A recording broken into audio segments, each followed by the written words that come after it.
berkat-Mu. Saat bangun pagi, ku bersyukur kepadamu.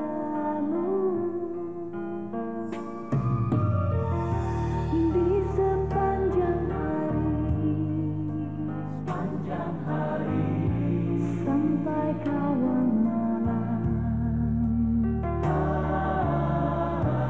tak akan pernah sekalipun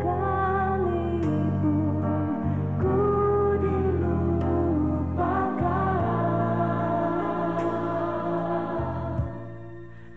Setiamu kepadaku lebih dari yang ku tahu. Kebaikan-Mu terhadapku melebihi pujianku. Kasih-Mu akan diriku lebih dari yang ku perlu. Keindahan-Mu, ya Allahku, melebihi penyembahanku.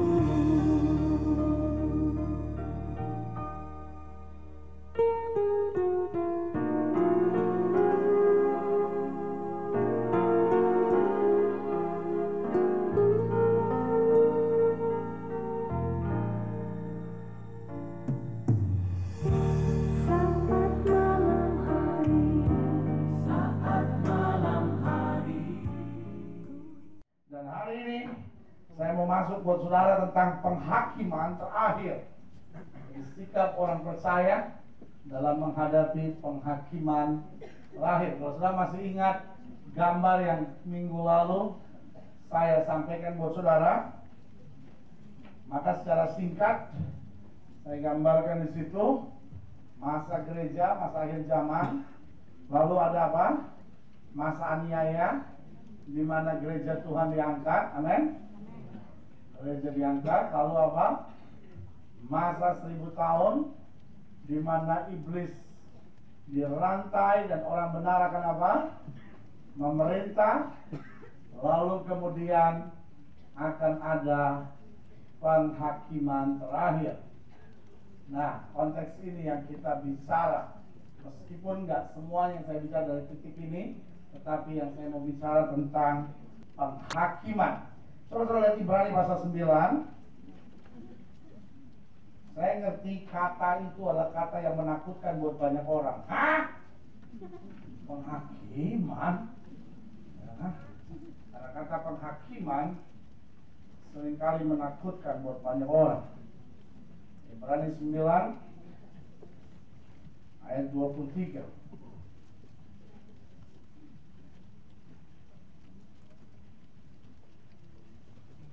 Ibrani 9 ayat 23. Jadi segala sesuatu yang apa? Melampangkan apa yang ada di sorga, dikatakan apa? Haruslah ditahirkan secara demikian, tapi benda-benda sorgawi sendiri oleh persembahan-persembahan yang apa? Lebih baik daripada itu. Jadi apa? Segala sesuatu yang apa?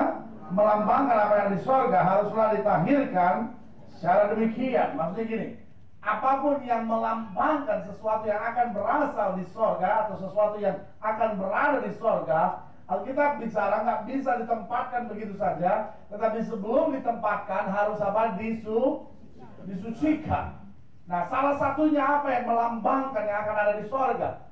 Paulus bilang tubuh kita ini, dalam 2 Korintus dikatakan tubuh kita ini adalah kemah sementara. Amin. Dan sekarang apapun yang terjadi hanyalah gambaran samar-samar, kata Paulus. Tetapi nanti kita akan masuk yang kekal. Dan ketika kita masuk yang kekal, kata Paulus, yang samar-samar akan apa? Berlalu. Nah, jadi salah satu yang kata Alkitab harus disucikan terlebih dahulu sebelum kita akan berada di sorga adalah apa? Hidup kita. Sama-sama bilang sama saya, hidup kita. Ayat 24. Sebab Kristus bukan masuk ke dalam tempat kudus buatan tangan manusia yang hanya merupakan gambaran saja dari yang sebenarnya, tetapi ke dalam apa? Ke dalam sorga sendiri untuk menghadap hadirat Allah guna apa? Kepentingan kita, for our benefit, untuk keperluan kita, untuk kepentingan kita. Dan ia bukan masuk untuk berulang-ulang mempersembahkan dirinya sendiri sebagaimana imam besar setiap tahun masuk dalam tempat kudus dengan darah yang bukan darahnya sendiri. Sebab jika demikian, ia harus berulang-ulang apa? Menderita sejak dunia dijadikan. Tapi sekarang, perhatikan baik, ia hanya apa? Satu kali. Sama-sama bilang sama saya, satu kali. Satu kali saja menyatakan dirinya pada zaman akhir untuk menghapuskan dosa oleh apa? Korbannya. Ayat 27, baca sama-sama, 1, 2, 3. Dan sama seperti manusia ditetapkan untuk apa? Mati hanya satu kali saja, dan sesudah itu apa? Dihakimi. Jadi kita melihat kebenaran di sini setelah Kristus berkorban, setelah Kristus mati, setelah Kristus tawarkan pengampunan, setelah Kristus tawarkan penebusan, maka Alkitab berkata semua manusia yang hidup dalam tubuh ini, yang tadi sudah saya jelaskan buat saudara, yang harus disucikan ini, Alkitab berkata pasti akan apa? Mati. Dan sesudah mati, semuanya ini harus apa? Dihakimi. Dengan lain kata, setiap kita harus menghadap tahta Kristus. Kenapa? Karena Kristus yang telah menjadi penebus buat kita. Ayat 28. Demikian pula Kristus, dikatakan apa di situ? Hanya satu kali saja mengorbankan dirinya untuk menanggung dosa banyak orang. Sesudah itu ia akan menyatakan dirinya sekali lagi tanpa apa? Menanggung dosa untuk apa? Menganugerahkan keselamatan kepada mereka yang apa? Menantikan dia. Nah, ini Alkitab bilang bahwa pada hari terakhir dia akan menunjukkan, menyatakan kuasanya satu kali lagi di awan-awan. Dia belum datang kembali. Di awan-awan dia akan jemput orang yang dengan tekun apa? Menantikan dia. Jadi saudara lihat bahwa setiap kita harus menghadapi penghakiman. Lihat kiri kanan saudara bila kamu harus menghadap pengadilan. Bilang sama dia, bukan hakim agung yang jadi hakim, ya Kristus yang jadi hakim. Nah, sekarang kita masuk pada bagian pertanyaan ini. Nah, saya mengerti bahwa kalau kita masuk dalam pendahuluan ini, saya mengerti ada beberapa pertanyaan yang saya catat di sini. Ada beberapa pertanyaan dalam diri orang percaya. Ada orang yang tanya begini, pendeta, apakah orang setelah mati itu langsung masuk surga atau enggak? Misalnya saya punya opanya kakek saya mati. Tua banget tua. Opanya kakek saya tua, opanya lagi ya kan. Misalnya pendeta opa kakek saya mati. Jadi opungnya opung saya tuh mati. Nah, lalu dia ini sintua di gereja. Orang baik lagi. Suka nolong, penuh Roh Kudus, hidup setia, tak ngerokok, tak punya simpenan. Gimana mereka tahu? Ya, hidupnya bersih sekali. Dia mati, langsung ke surga.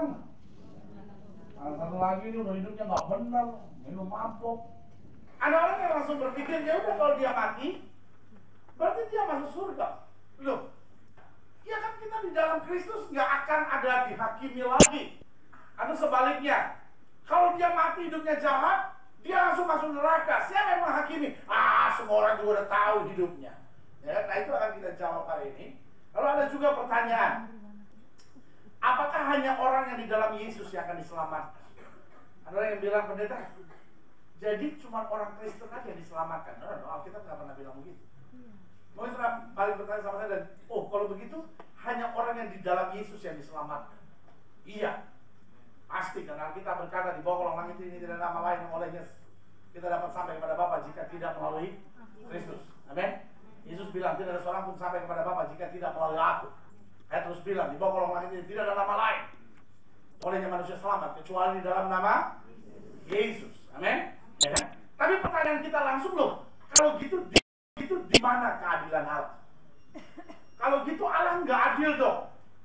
Masa cuman yang di dalam Yesus? Bagaimana yang nggak pernah dengar berita? Bagaimana yang nggak pernah dengar Injil? Nah, penghakiman Allah inilah bukti keadilan Allah. Amin.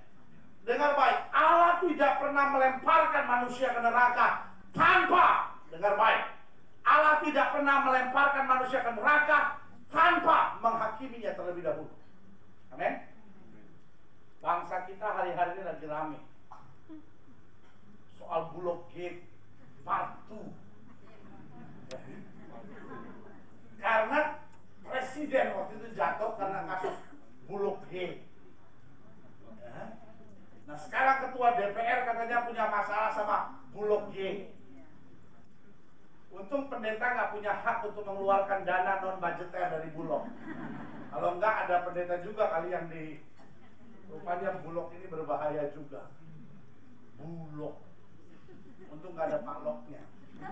Tapi urusannya bapak-bapak semua. Nah, lalu sekarang mau dipersoalkan ya. Satu bilang, oh cukup urusan hukumnya selesai. Yang satu bilang, oh buat pansus.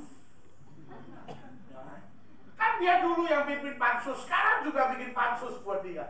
Ya kan? Sebetulnya kan masing-masing sedang mau mempersoalkan apa?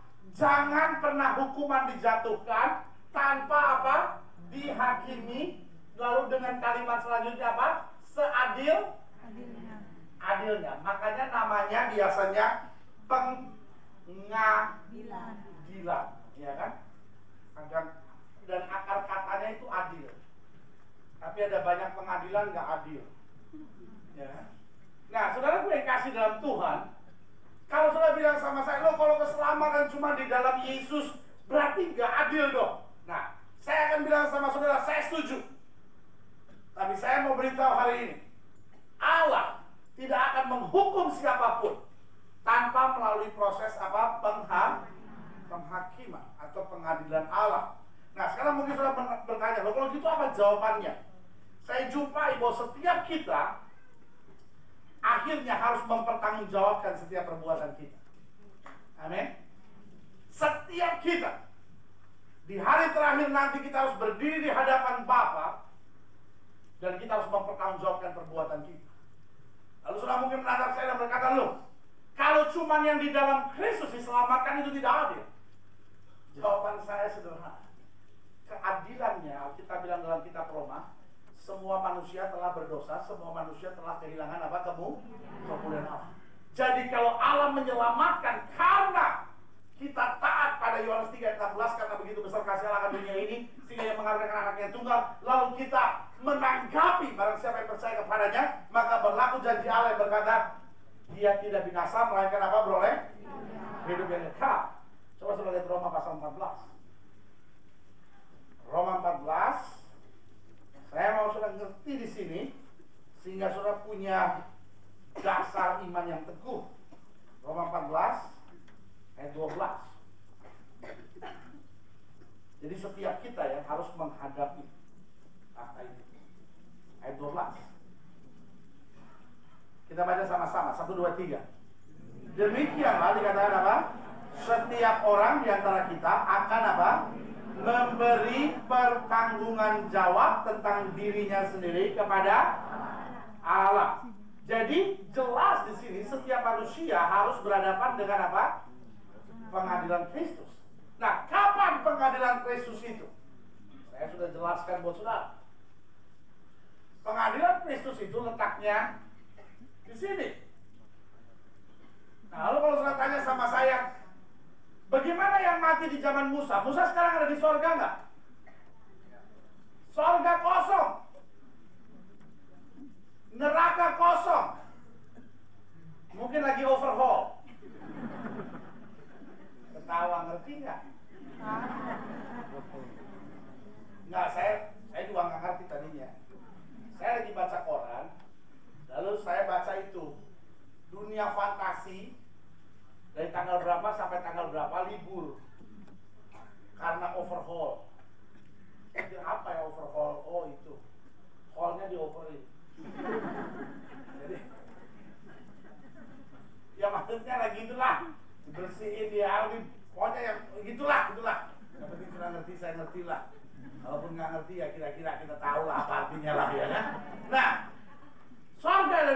hari-hari ini kosong.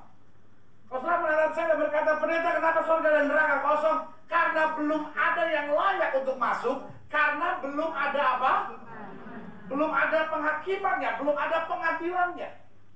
Bagaimana seorang bisa dihukum, ya kan? Kalau belum diadili. Sampai sini sudah ngerti mau saya? Nah, mungkin saudara mendengar saya dan berkata, pendeta, kalau begitu gimana dong? Jadi orang mati ada itunya. Mungkin di atas sana, tahu di mana? Di atas Afghanistan kali. Itu ada kayak ruang tunggu ghost. Ruang tunggu hantu-hantu. Ada yang nggak punya kepala. Ada mungkin matinya kelindes kereta. Ada yang kakinya hilang, kejepit di menara WTC situ. Lalu ada yang matanya bolong.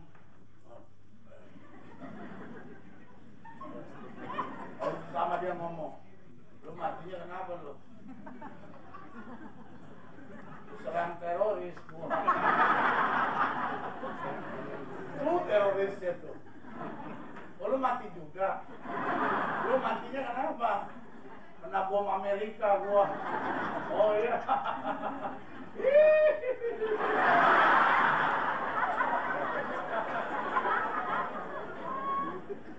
Jadi jangan pikir di atas sana ada sebuah ruangan di mana ghost room, tempat hantu-hantu berhimpun. Pas Natalan nyanyi jingle bell, jingle bell, jingle bell. Tapi tiga rangkanya jingle bell, jingle bell, jingle all the way. Dari apa? Pas Lebaran juga ngerayain dong. Nyanyi apa? Oh itu saya suka dengar tuh kalau mau Lebaran. Ada anak bertanya pada Bapak. Buat apa? Berlapar-lapar puasa.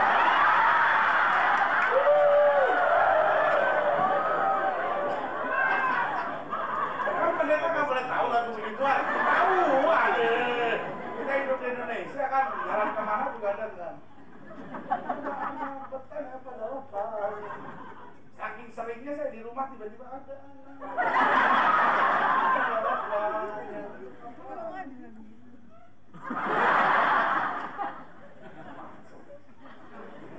Nah, kesian itu. Siapa yang kira-kira mau bikin tur ke Ghost Room? Siapa yang mau? Bukan ada ya. Nah, kalau gitu gimana dong? Orang yang udah mati masuk surga nggak boleh, masuk neraka nggak boleh. Oh itu pendeta. Makanya ada banyak arwah gentayangan. Si manis jembatan Ancol. Jangan-jangan karena itu. Karena saya pelajari dalam Alkitab. Sebab ada orang pandangannya aneh-aneh. Pendeta, kan nenek saya udah mati 2 tahun yang lalu, pendeta. Tapi saya kaget loh, kemarin dia datengin saya lewat ini. Lalu dia bilang, kamu akan kawin umur 34. Itu bener ya pendeta? Tapi persis nenek saya loh, pendeta. Dia bilang, kamu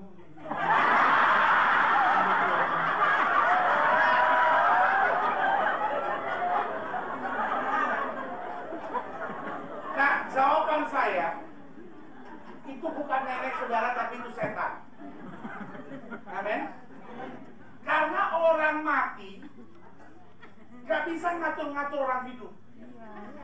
Iya kan? Dia aja udah mati kok. Kok dia mau ngatur-ngatur kita lagi? Iya kan? Bilang sama dia, kalau berani hidup lagi ayo. Hidup lagi ayo. Makanya saya bilang orang yang paling bodoh di muka bumi, kalau orang yang bertanya sama orang mati. Apalagi minta kesembuhan sama orang mati. Datang ke kuburan lever saya bengkak.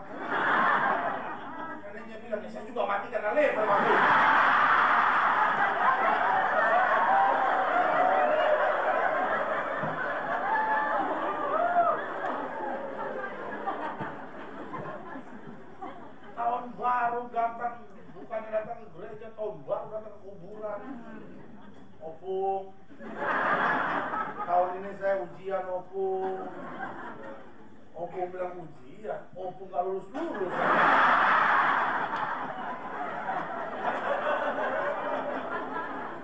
Jangan nanya sama orang mati, atuh. Karena orang hidup itu, orang mati itu gak bisa kunjungi orang hidup. Tetapi yang saya tahu, setan dapat menyamar seperti malaikat terang. Amin. Jadi kalau saudara didatangin sama nenek saudara, didatangin sama pendeta saudara sekalipun yang udah mati, saya mau beritahu itu semua tipuan iblis.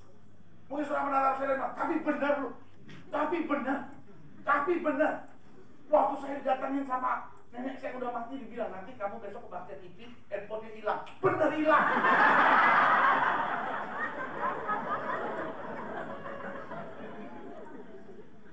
Kadang-kadang setan mau buat begini. Setan mau buat sesuatu yang kelihatannya benar, supaya setiap kali kita punya masalah, kita bilang lagi, Nek, si Susi mutusin saya, Nek. Dia bilang, dia udah gak cinta lagi. Saya senangnya sih sama si Nina, Nek. Tapi Nina udah jalan sama si Joni, Nek. Nenek kok mau putusin. Itu semua permainan saya. Sampai di sini ngerti mau saya. Iya kan? Nah, jadi yang saya mau tekankan di sini, kemana? Dari mulai mati, innalillahi ini,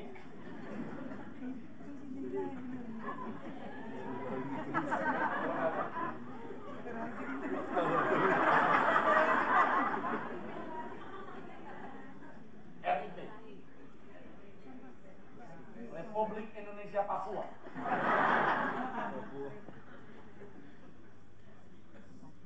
Kayaknya mau merdeka 1 Desember. Jadi kawan saya itu Pak Richard itu, kalau Papua merdeka sih Menteri Agama dapat ya.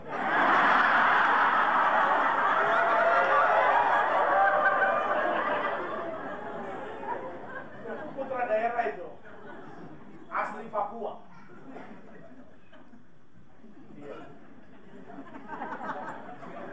Di sini kan ayah itu.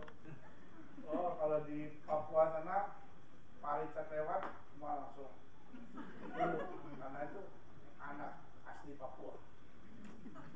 Nah, ini waktu kita mati sampai pengadilan Kristus berapa lama ini? Hah? Berapa lama? Loh, ya ampun, saya udah ngomong dari tadi. Sudah dengar nggak? Berapa lama?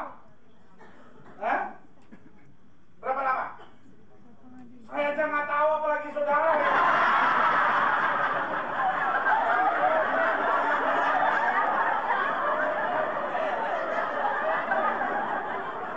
Saudara udah rasa bersalah aja tuh.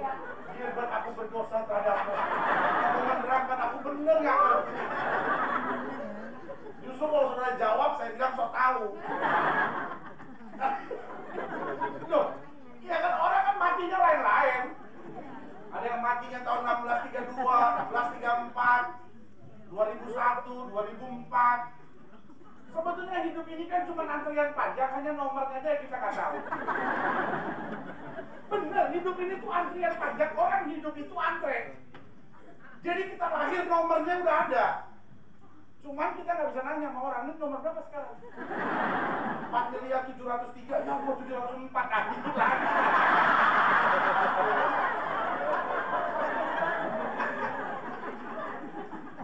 Tanya kiri kanan saudara, nomornya berapa?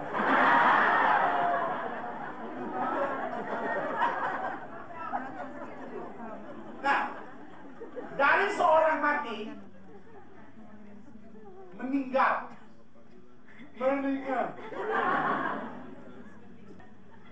Ibunya bagaimana? Meninggal. Gitu.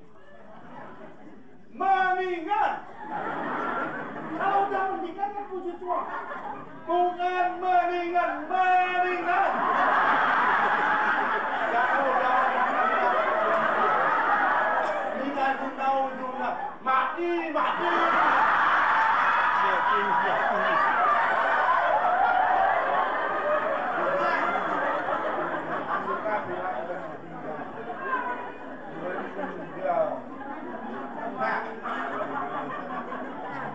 Dari waktu dia meninggal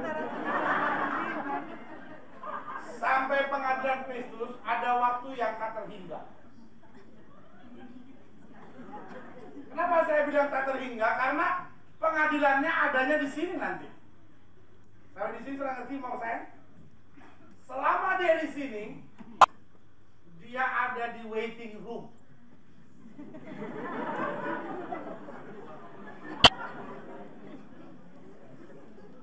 Ada yang VIP,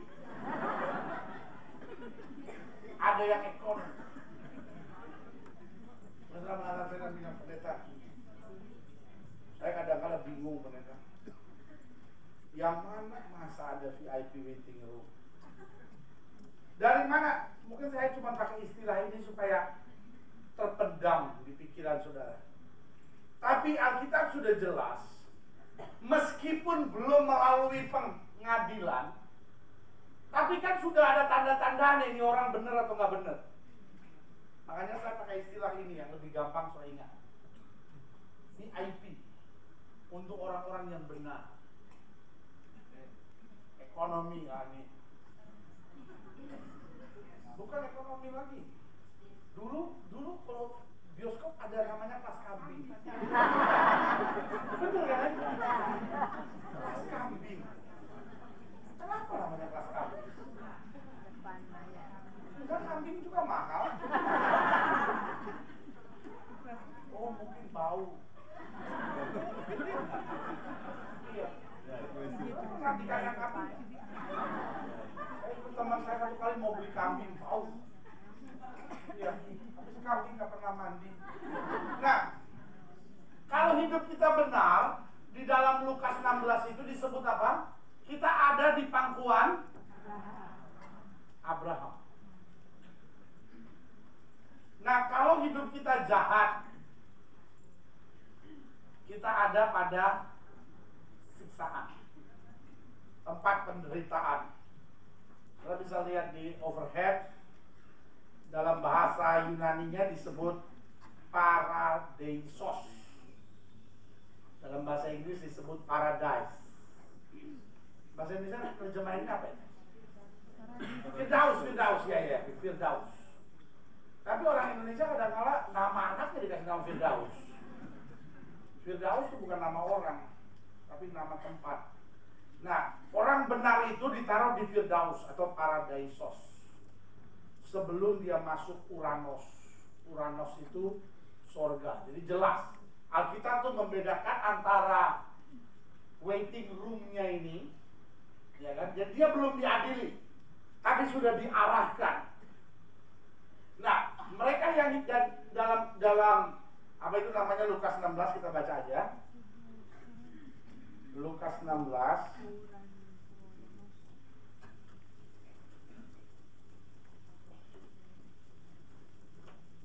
mulai minggu depan selama bulan November dalam mempersiapkan diri untuk Natal, saya mau bicara tentang Alkitab dan kepribadian. Jadi setiap orang memiliki kepribadian. Makanya Paulus bilang, aku hidup namun bukan lagi aku yang hidup, tetapi Kristus yang hidup dalam aku. Lalu Hipokrates pernah mengeluarkan sebuah hukum tentang temperamen manusia yang sanguin, kolerik, flegmatik, lalu melankoli. Dan Alkitab menggambarkan bagian-bagiannya dengan sangat jelas. Nah, persoalan kita kadang-kala kita nggak mengerti kepribadian kita. Nah, itu yang akan kita bahas tentang kepribadian ganda, tentang ketidakmengertian akan kepribadian orang-orang yang benci dirinya sendiri. Nah, waktu Yesus berkata, kasihilah sesamamu seperti dirimu sendiri, yang Yesus sedang ajarkan sebetulnya sederhana. Kalau kamu tidak bisa mengendalikan pribadimu, kamu tidak akan bisa menjadi berkat buat orang lain. Amin. Itu sebabnya sebelum menjelang Natal bulan Desember, saya mau kita persiapkan diri betul-betul. Karena dengan menyadari kepribadian kita, kita bisa menghargai suami kita, kita bisa menghargai anak-anak kita. Dan itu yang saya mau bahas selama bulan November. Dan saya percaya saya akan terima berkat yang luar biasa. Nah, Lukas 16 ayat 22. Kemudian dikatakan apa? Matilah orang miskin itu. Jadi orang miskin bisa mati, orang kaya juga. Matilah orang miskin itu, lalu dibawa apa? Malaikat-malaikat ke pangkuan Abraham. Jadi ke pangkuan Abraham ini dalam bahasa Yunani-nya disebut paradeisos. Sebelum dia masuk Uranos. Uranos itu surga, tempat di mana Allah bertahta. Nah, dalam Lukas 23,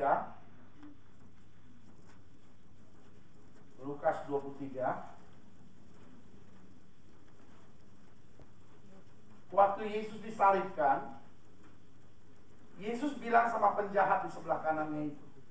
Kata Yesus kepadanya, "Aku berkata kepadamu, sesungguhnya hari ini juga engkau akan ada bersamaku di dalam apa? Firdaus atau sorga?" Firdaus. Kenapa masih di Firdaus? Karena belum masuk dalam apa? Pengadilan, penghakiman. Karena setelah pengadilan Kristus, baru di sini ada apa? Sorga dan ada apa? Neraka. Ya kan? Nah, lalu sekarang kita lihat bagaimana untuk orang jahat. Kita lihat Lukas 16 ayat 23. Orang kaya itu juga apa? Mati. Nah, orang kaya itu juga bisa mati. Ada banyak orang yang karena kaya dia pikir dia nggak bakal mati-mati. Hidup dalam dosa, hidup dalam perzinahan, wah mau percaya Tuhan, pegang jimat, wah segala macam. Dia pikir dia nggak bisa mati, tapi mati juga lama-lama. Orang kaya itu juga mati, lalu apa? Dikubur. Dan sementara ia menderita apa? Sengsara di alam maut. Nah ini dalam bahasa Yunani-nya disebut Hades. Hades itu ruang tunggunya neraka. Yang kira-kira akan masuk surga nih, tempatnya di mana tadi saya bilang? Paradeisos. Surganya disebut. Wah, dia sudah ngerti dikit dong bahasa-bahasa begini ya. Jangan jadi ngomong kan atau jadi ngomong mati langsung ke surga, tidak. Paradeisos dulu. Nah ini masuk Hades, ya kan? Sebelum masuk Sheol atau Gehenna. Sheol atau Gehenna ini adalah tempat pembantaian, tempat kehancuran, tempat siksaan. Itulah yang dibicara tentang neraka. Lalu lihat 1 Petrus 3.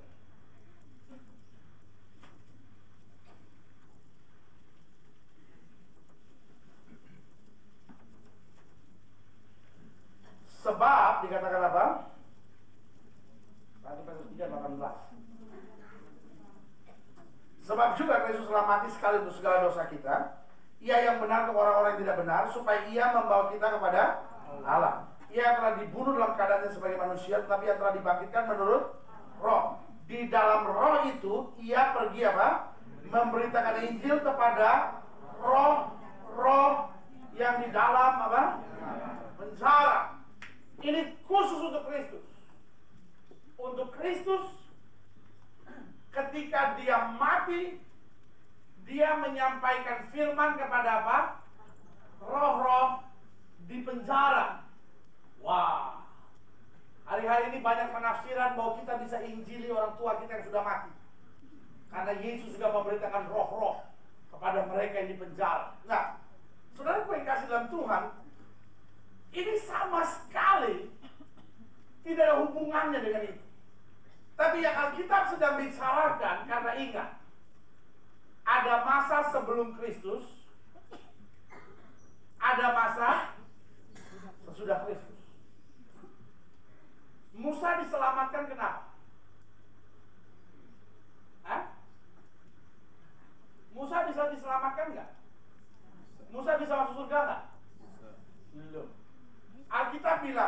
tidak ada seorang pun sampai kepada Bapa jika tidak melalui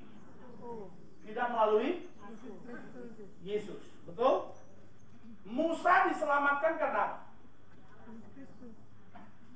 Karena siapa?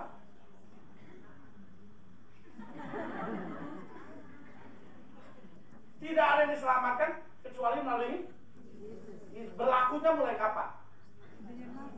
Hah? Semenjak Yesus lahir. Jadi Alkitab bilang setelah aku lahir, keselamatan hanya ada di dalam aku. Tapi sebelum aku lahir, terserah kamu. No, Alkitab tidak pernah bilang waktunya. Tidak ada seorang pun sampai kepada Bapa jika tidak melalui aku. Jadi hanya setelah Yesus orang bisa diselamatkan. Tapi sesudah Yesus semua bina. Kayaknya nggak gitu-gitu amat pendeta. Mereka diselamatkan karena hukum Taurat. Padahal Paulus bilang tidak ada seorang pun yang diselamatkan karena hukum Taurat. Pendeta, saya tuh datang ke sini pengen dapat berkah, bukan pengen sakit kepala. Saya buktikan buat saudara bahwa keselamatan hanya ada di dalam Yesus. Saya hidup di tahun 2001. Ya kan? Artinya di tahun 2001 kita masih hidup. Nah, bagaimana saudara percaya Yesus? Hah? Saudara pernah lihat Yesus nggak? Enggak. Pernah pegang Yesus nggak? Lalu kenapa saudara percaya? Saudara menengok ke belakang karena firman. Sebetulnya sama. Kenapa Musa bisa diselamatkan? Karena Musa menengok ke depan. Karena apa? Nah, sampai di sini sudah ngerti nggak Pak saya? Jadi Musa diselamatkan karena apa? Bukan karena Taurat, tetapi karena iman melalui firman, memandang bahwa Mesias akan dilahirkan melalui anak Allah itu sendiri. Sehingga saya nggak bisa diselamatkan dari diri saya, tetapi oleh Kristus. Amin. Sehingga dia memandangnya ke depan, kita memandangnya ke belakang. Sampai di sini sudah ngerti mau saya? Jadi sama-sama diselamatkan oleh apa? Iman melalui siapa? Kristus, karena percaya akan apa? Firman. Sampai di sini sudah ngerti mau saya? Nah, itu sebabnya buat mereka yang sebelum Kristus, waktu Kristus bangkit, sebelum dia menampakkan dirinya, ya kan?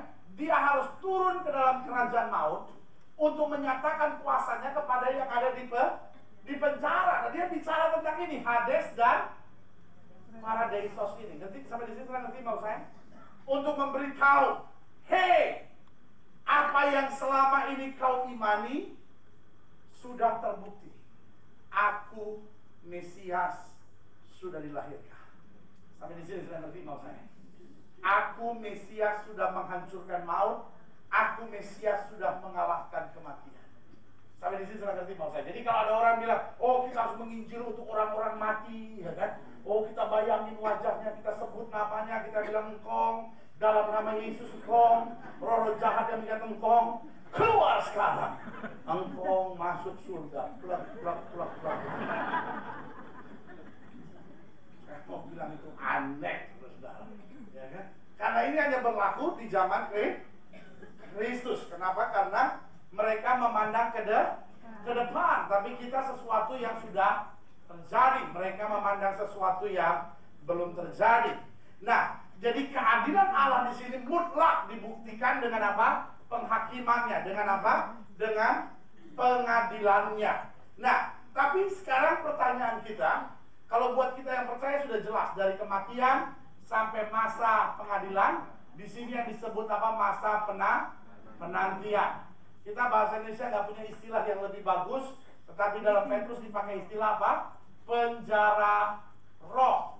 Roh-roh yang ada di dalam penjara. Nah, kita percaya. Mungkin saudara menatap saya dan berkata, bikin apa kita di situ itu nanti? Alkitab nggak punya suara khusus tentang itu. Alkitab cuma bilang, ya ini pangkuan Abraham. Mereka sudah menikmati dalam tanda petik suasana surga di dalam di dalam bayang-bayang tetapi belum langsung menikmatinya. Ini juga sama, sudah masuk dalam suasana neraka, dalam bayang-bayang tetapi belum langsung menikmatinya. Ini Alkitab jelas bilang. Tetapi ada beberapa teori lagi. Ada lagi teori yang saudara lihat di overhead, ditulis teori purgatory.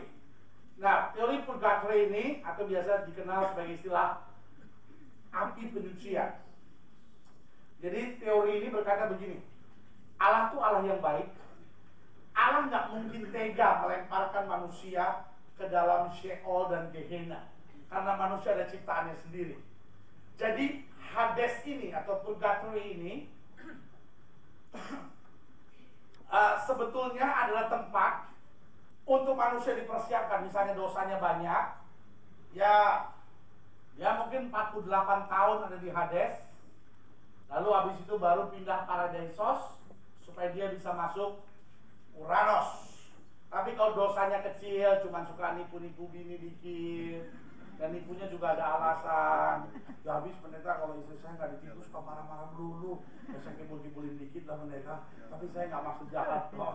Kibul saya ini kibul demi kebaikan. Enak aja ya kan. Nah mungkin menurut saudara ada dosa-dosa kecil, ya mungkin 3 tahun saja di Hades ini, lalu pindah ke Paradisos untuk bisa masuk ke Uranos. Pokoknya pandangan purgatory ini berkata bahwa buat manusia, karena Sheol Gehenna ini hanya diciptakan untuk setan. Jadi manusia tidak akan mungkin masuk Sheol atau Gehenna, tetapi manusia akan lama di dalam Hadesnya ini. Itu pandangan purgatory. Tetapi jawaban saya sederhana, ini pandangan yang sangat keliru. Karena Alkitab jelas bilang bahwa pada hari terakhir akan datang banyak orang yang berkata, Tuhan, Tuhan, bukakan kami pintu. Tapi Yesus berkata, Aku tidak pernah mengenal engkau. Itu bukan setan, itu bicara tentang manusia. Yang kata Alkitab apa? Aku sudah usir setan demi namamu, aku sudah melayani demi namamu, aku sudah bernubuat demi namamu. Allah kita bukan Allah yang, oh saya sudah berdosa, saya nggak mau minta ampun sekarang, lihat nanti, oh ternyata saya masuk neraka, Tuhan, saya di ruang tunggu neraka nih Tuhan, ampun Tuhan, saya mau pindah ke sana. Kita lihat dalam cerita Lazarus dan orang kaya, jelas Allah tidak memberikan second chance kepada orang kaya tersebut. Amin. Nah, sekarang kita masuk pada bagian yang penting. Apa masa penghakiman ini? Nah, di sini sekarang kita akan masuk untuk lihat Allah kita adalah Allah yang adil. Jangan bilang sama saya, pendeta, bagaimana dengan mereka yang di pedalaman, bagaimana mereka yang nggak pernah dengar tentang Injil, padahal mereka orang baik. Nggak adil dong Tuhan. Sekali lagi saya mau beritahu, di dalam pengadilannya Allah akan menyatakan keadilannya. Amin. Jadi sekarang kita masuk pada bagian yang kedua, masa penghakiman. Sekarang sudah lihat di overhead, saya catat jelas di situ Yesus menjadi apa? Hakimnya. Di situ nggak ada yang bisa sembunyi lagi. Osama bin Laden harus keluar. Ya kan? Gak bisa, Yesus bilang, kayaknya ada satu nih yang belum nih ngadep nih. Osama mana dia ini? Yohanes pasal 5 ayat 26. Tommy juga keluar.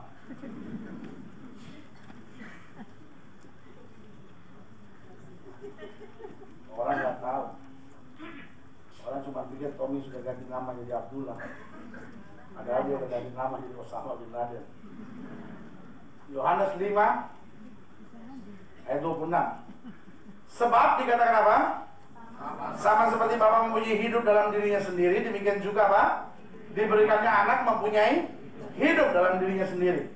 Dan pada sama-sama ia telah memberikan kuasa kepadanya untuk apa? Menghakimi, karena ia adalah anak manusia. Jadi jelas di sini masa penghakiman itu, kita lihat di sini jelas bahwa Yesus yang akan menjadi hakim. Orang boleh bilang apapun tentang kekristenan. Orang boleh bilang orang Kristen itu orang kafir, percaya Allah 3. Orang Kristen itu orang kafir, itu makan babi, Orang Kristen itu, orang kafir itu, masa dia percaya Allah beranak, Allah punya anak, makanya dia panggil Yesus anak Allah.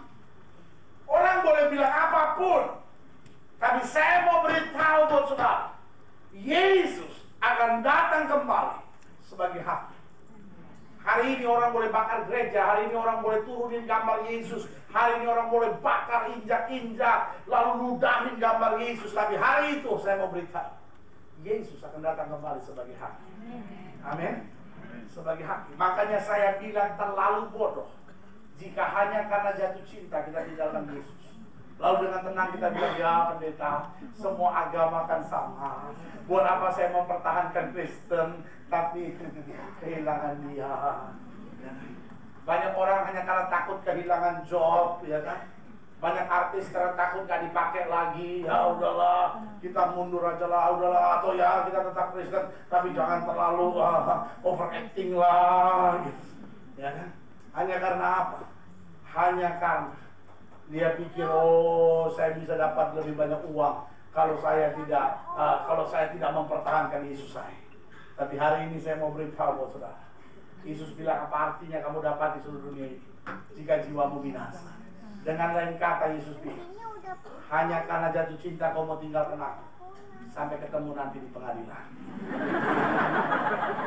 Hanya karena pengen masuk TV sering-sering, hanya karena ingin main sinetron sering-sering, hanya karena ingin dapat job lebih banyak, kau tinggalkan aku, sampai jumpa di pengadilan. Kita tidak pernah akan bisa berpisah dari Yesus. Amin. Sampai di sorga kita bilang, ya dia lagi. Lalu kita so akrab lagi, Yesus, aku waktu kecil kan dibaptis. Yesus bilang, iya udah gede kan.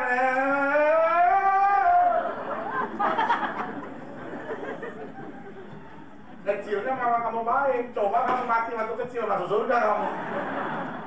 Mau udah gede kebanyakan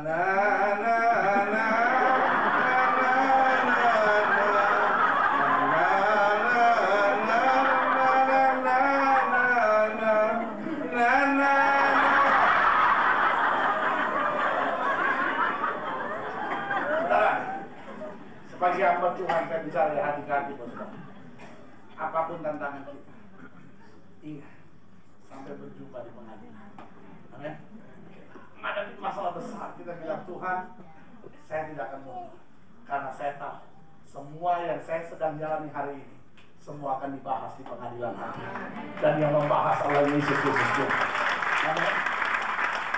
Jangan menyerah, jangan hanya karena udah aduh pendeta masalahnya udah banyak, udah nggak tahu, saya ingin kedukun aja udah kedukunnya. Ada orang cuma karena jempol nyut-nyutan kan begini dukun, jempolnya hilang, jempol lah hilang. Jempol hilang deh. Daripada nggak masuk surga cuma gara-gara nyut-nyutan. Ada orang yang hanya kalau udah sakit nggak tahan, akhirnya pergi ke itu paranormal. Jadi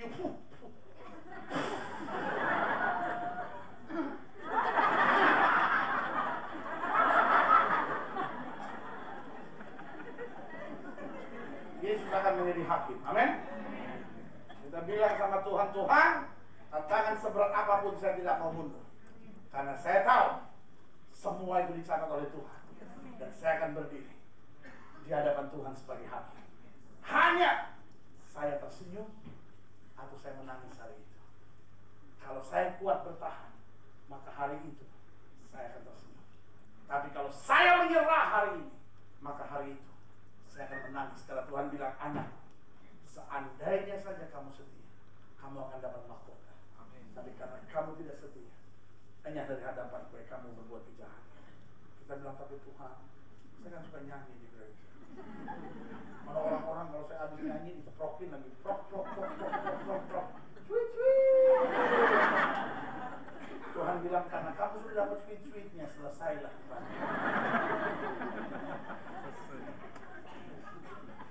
Lihat kiri kanan saudara, bilang, di tengah masalah apapun jangan menyerah ya. Udah? Bilang sama orang yang baru ngomong, bilang jangan cuma ngomong juga, kamu juga.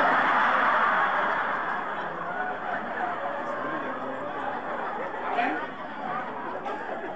doa saya. Kalau saudara sudah ngerti masa penghakiman bahwa Yesus akan datang menjadi hakim, kita nggak gampang menyerah. Amin. Kalau dengar, yang kedua, setiap orang harus dihakimi. Kisah Rasul 10. Kisah Rasul 10 ayat 42. Dia telah menugaskan kami memberitakan kepada seluruh bangsa dan bersaksi bahwa apa? Dialah, Yesuslah yang ditentukan Allah menjadi hakim atas apa? Orang-orang hidup dan orang-orang mati. Jadi Yesus hakim atas siapa? Sama-sama bilang sama saya semua. Dia menjadi hakim hanya bagi orang percaya? Dia hanya menjadi hakim buat pengikutnya? Dia akan datang sebagai Imam Mahdi. Apakah orang itu memuliakan atau mengutuk Yesus? Yesus tetap akan berdiri sebagai hakim di depan. Amin. Kalau saya tahu Yesus akan datang sebagai hakim buat saya, berarti saya make sure hari ini apapun yang saya buat menyenangkan hati dia. Amin. Sehingga waktu ketemu dia berkata, ini nih yang suka menyenangkan hati saya. Amin. Amin. Tapi kalau selama ini doa aja kita nggak pernah, pas ketemu bilang, kalau saya tahu begini, saya doa waktu itu. Tuhan kenapa saya? Kenapa? Kamu yang nggak pernah doa itu.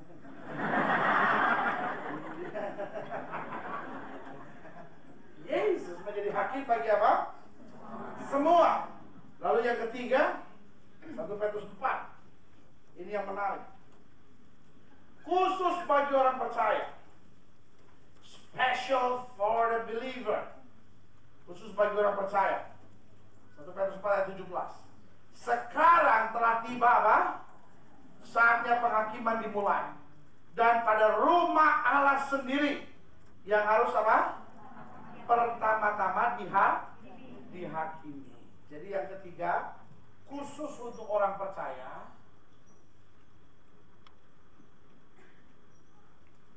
proses penghakiman itu sudah mulai sementara kita di muka bumi. Kita mulai salah, Allah mulai tegur. Kita mulai buat yang nggak benar. Kita mulai dihadapi pada tantangan-tantangan. Jadi ingat, kalau kita ngadapin tantangan, kita ngadapin pintu yang tertutup, Tuhan sebetulnya sedang mau ngomong banyak sama kita. Anakku, daripada kamu akan rugi pada pengadilan itu, sekarang aku didik kamu. Amin. Makanya Alkitab bilang apa? Penghakiman sudah dimulai. Baru yang keempat, adanya perbedaan tingkatan keadilan. Apa? Tingkatan pengadilan. Jadi catatan di sini ada 4 tingkatan pengadilan. Yang pertama, saudara bisa lihat dalam 2 Korintus 5 ayat 10. 2 Korintus 5 ayat 10.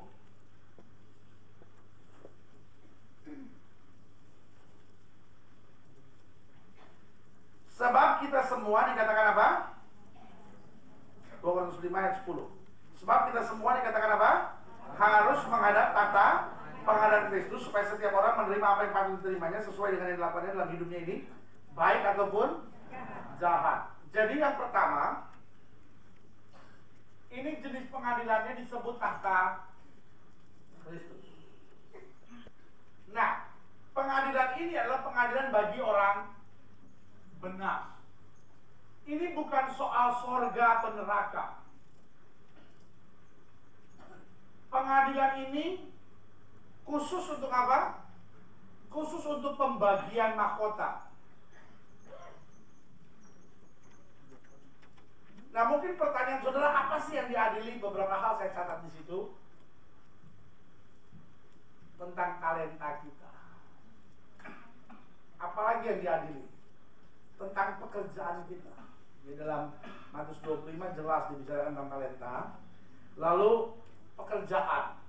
Dalam Timotius Paulus katakan jelas di situ, apakah pekerjaanmu buat Tuhan itu tergolong kayu, jerami, besi atau emas, ya kan?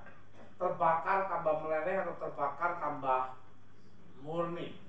Lalu soal penggunaan uang kita, apakah uang kita pakai benar untuk kesejahteraan, untuk menolong, untuk menjadi berkat, untuk menjadi saksi, untuk mendukung pekerjaan Tuhan, membayar perpuluhan kita dengan benar, lalu membayar persembahan syukur kita, lalu benar-benar menolong orang yang bisa kita tolong, lalu betul-betul menjadi berkat buat keluarga kita, ya kan? Pakai untuk kepentingan istri, anak-anak, saudara, ya kan? Nah, itu semua akan diperhitungkan oleh Allah. Lalu pengorbanan kita, apa yang sudah kita korbankan buat Tuhan. Ingat, our God is not a blind God. Allah kita bukan Allah yang buta. Amin. Apapun yang sudah korban buat Tuhan, air mata saudara, tetesan keringat saudara yang mengalir karena Tuhan, itu disimpan oleh Tuhan. Amin. Saudara pergi ke gereja hujan-hujan sampai kena pilek begitu, jangan saudara pikir Tuhan sekarang pilek nih Tuhan. Setiap tetesan air hujan yang jatuh badan saudara, tapi saudara tetap setia melayani Tuhan, itu dicatat oleh Tuhan. Amin. Bukan berarti habis saya ngomong gini langsung ada hujan, oh Tuhan, oh Tuhan, basahin sebanyak-banyaknya Tuhan, dicatat sama Tuhan. Malaikat bilang gak ada kerjaan ya. Nah, ini sebuah gambaran bahwa apapun yang kita korbankan, ya kan? Orang yang mengorbankan karirnya, orang yang mengorbankan waktunya, orang yang mengorbankan kemampuannya untuk Tuhan, ini semua akan diperhitungkan sebagai talenta, sebagai mahkota buat maksud saya. Jadi pengadilan yang pertama, pengadilan bagi orang benar yang kita sebut tahta Kristus.